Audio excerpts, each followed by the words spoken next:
BBC Cavite, BBC Rizal, BBC Manila, 6:20. Release!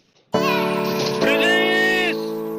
Ayan na po ang mga ibon nyo. Good morning, good morning, good morning po. Pakikabog! Pakikabog, pakikabog, pakikabog! Pakikabog! Tumili ng panigino.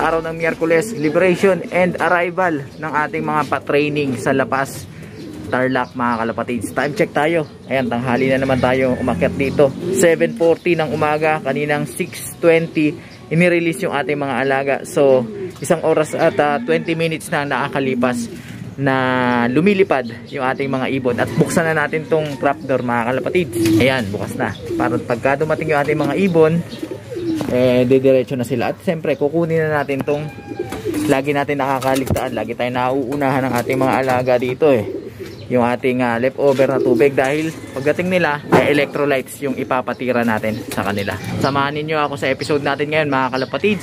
Tignan natin kung makakauwi pa ba yung ating mga alaga, at kung suswertihin sila, sa palagay ninyo, sino sa kanila yung mauuna? Ano yung magiging performance ng ating mga ibon? Yan ang ating aabangan sa episode na ito. Kaya tutok lang kayo, mga kalapatids. Sa mga hindi pa nakapag-subscribe dyan, mag-subscribe na kayo, hit nyo na notification bell para updated kayo sa ginagawa nating kwentuhan dito lang sa ating munting tambayan. Pabugso-bugso yung mga kumpol ng mga ibon na dumadaan dito sa Himpapawid, malapit dito sa ating flyer slopes. Kaya anytime pwede nang dumating yung ating mga alaga. Sinet up ko na dito yung camera para hindi natin malampasan o mawaglit yung pagdating ng ating mga alaga, just in case na dumating sila. Samantala, habang nakatutok tayo dito sa pagdating ng ating mga ibon, aasikasuhin ko naman, mga kalapatids, yung mga dapat asikasuhin, electrolytes at kung ano-ano pa na pangsasalubong natin sa ating mga alaga. Walang bibitaw. Ayan na, mga kalapatids, may paparating na. Meron na tayong parating, mga kalapatids. Atin ba yun? Atin nga, mga kalapatids. Umikot lang yung ating ibon. Ayan na, ayan na. Tawagin natin, mga kalapatids. Doon lumanding sa kabila, sa bandang likod, kaya hindi natin nakuhaan. Ayan. So ang nauna ngayon, mga kalapatids, ay si second class. Ayan. Papasukin natin. Pasok. Itong dalawang ibon na to, yung dalawang inakay natin nakaharang lagi sa camera. Pasok na. Pasok. Sanay ba to sa stick? Stickin natin. Yun, pumasok na, mga kalapatids. Time check tayo, mga kalapatids. 7:47 yung pauwian ng ating first dropper. So antay pa tayo, mga kalapatids, dun sa pangalawa. Tignan natin kung makakauwi, mga kalapatids, dahil kadalasan yun yung laging nauuna Sa pagkakataong ito, siya naman yung nahuli. So tignan natin kung makakauwi pa yung isang ibon natin na yun. Samahan nyo pa ako, mga kalapatids. Ito yung ibon natin, mga kalapatids, nag-aantabay na sa tubig na ibibigay natin sa kanya.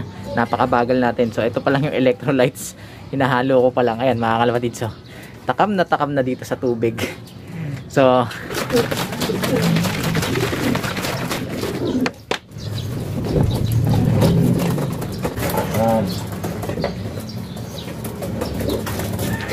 tubig. Bana. Ayan, umiinom na, mga kalapatids. Sayang, hindi natin nakukuhaan. Ayun, puho natin. Ayan, puho na uhaw. So, tubig na may electrolytes yung pinagsasalubong natin, mga kalapatids, na kanubi. Then mamaya susubukan kong subuan niya ng bawang para kahit pa paano yung mga toxins na nag-build up sa kanyang katawan, sanhi ng ginawa niyang liparan, ay ma-flush natin para sa susunod na liparan niya sa Biyernes training, naka-ready yung ating ibon. Samantalang ako dito sa likod, nagpapatukan na ako ng ating mga breeders para mamaya wala na tayong gagawin dahil may pasok pa tayo, mga kalapatids. Hindi natin mahihintay. Isang patukaan natin.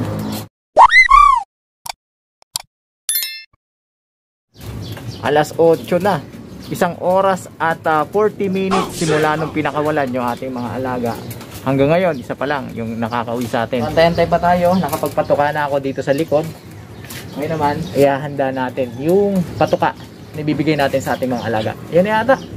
Ay, hindi pa.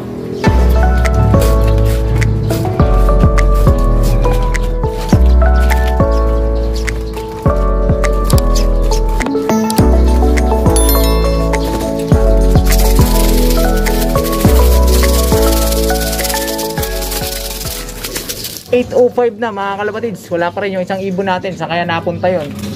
Delikado yan kapag inabot siya ng init dahil siguradong madudurog at madudurog siya kahit ganyan lang kalapit yung liparan. Basta nagtagal siya sa initan, laking epekto yon sa ating ibon mga kalapatids. Habang hinihintay natin yung ating ibon, eto update dito sa ating nadagit. Dito ko muna siya nilagay pansamantala at ayan, pinakain ko na rin. Ang takaw niya mga kalapatids. Ang liit-liit na ibon pero ang lakas-lakas kumain.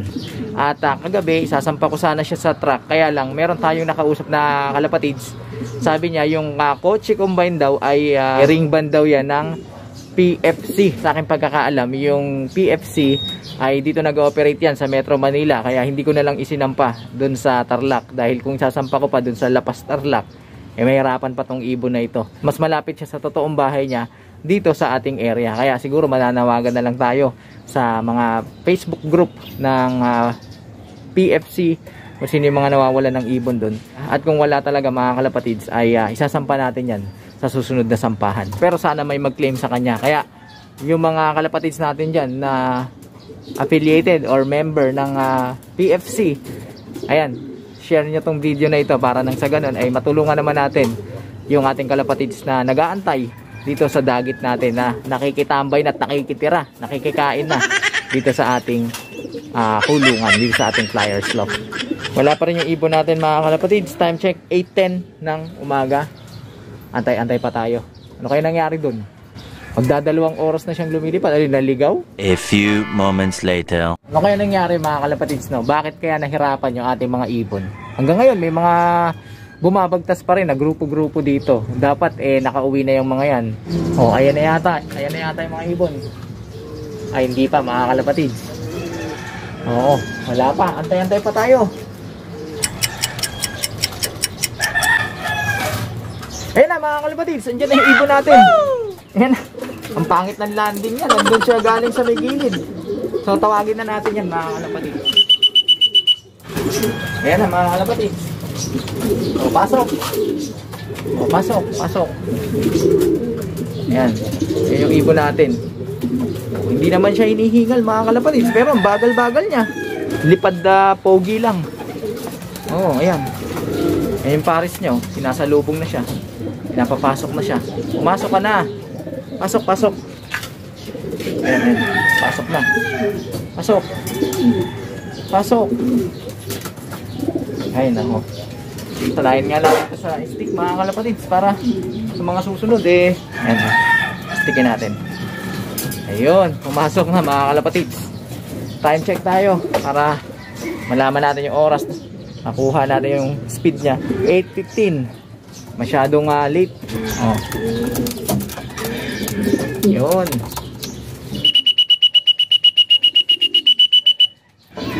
Ito mga kalapatids. Yan, sige. Yan muna ang update dito sa ating naging pauwian ngayong araw ng Miyerkules. Patuloy kayong tumutok sa mga susunod nating gagawing liparan para na sa ganun updated kayo sa ginagawa nating kwentuhan. Mag-like, comment, share kung nagustuhan nyo ang video ito at sa mga hindi pa nakapag-subscribe dyan, ano pang hinihintay ninyo? Mag-subscribe na kayo. Hit nyo na notification bell para updated kayo sa ginagawa nating kwentuhan, nakapupulutan ng mga ideya at kaalaman. Paano mga kalapatids? Hanggang sa susunod nating pagkikita. Paalam!